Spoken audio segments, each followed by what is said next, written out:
skin on this. It's sometimes said that Pakistan's nuclear weapons are under much greater control, much better command and control than Americans realize, and that to that extent we should ratchet back our anxiety a little bit, that this is a better controlled system and structure than we think.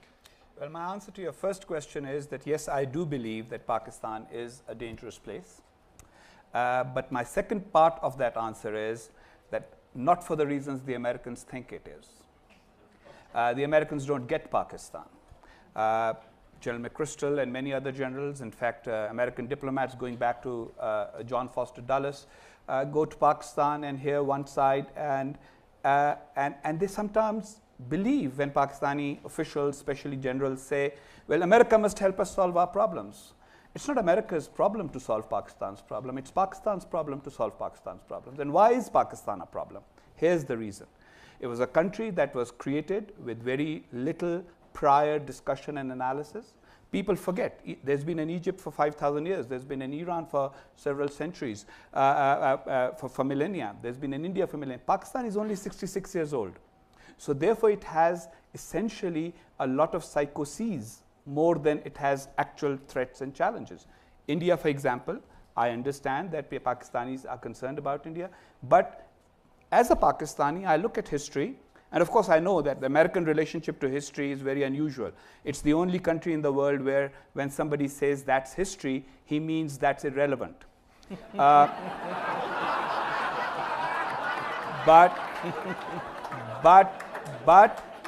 in case of India and Pakistan, it's important to understand, yes, India has never philosophically accepted the idea of Pakistan, but it has not been responsible for initiating any of the wars with Pakistan. Let's be real about that. Afghanistan is too weak and too poor to attack Pakistan. So most of the problems that Pakistan sees itself in are psychological rather than real. And the real problems are, we have not only 180 million people, we are 210 million according to this morning's estimates based on the population growth. Highest population growth rate in that region. Half the population is below the age of 21. 1/3 of them will never see the inside of any school. Forget about madrasas, religious schools, any school. They won't even go to a madrasa. 1/3 of that young population.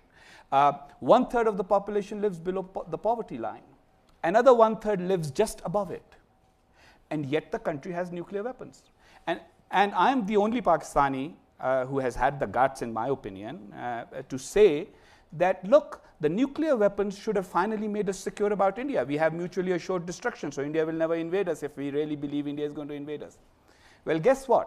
We are now like the guy who keeps buying guns to try and protect himself, and then say, oh gosh, I can't sleep because I'm afraid somebody will steal my guns.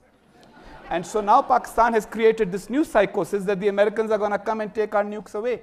So the real threat to Pakistan essentially is from a failure to come to terms with its geography, with its history, and with having a direction for it as a nation. Benazir Bhutto, before she was assassinated, had a new vision for Pakistan.